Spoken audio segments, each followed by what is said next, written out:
संविधान सभा में राजेंद्र प्रसाद जी, राजेंद्र बाबू अध्यक्ष बने, डॉक्टर BR आंबेडकर, सरदार पटेल, जवाहरलाल नेहरू, श्रीमान काजू,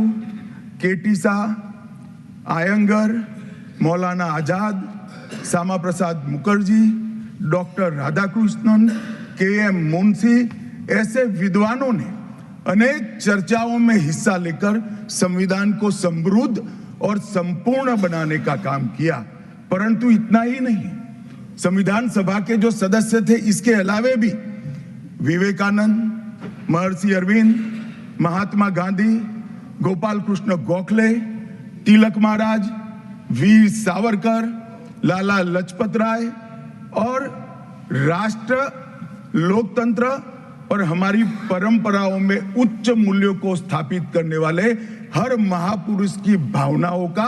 ये महापुरुष ने उल्लेख कर कोई न कोई सिद्धांत को प्रस्तावित किया है। मान्यवर, जब इतने सारे मनुष्यों का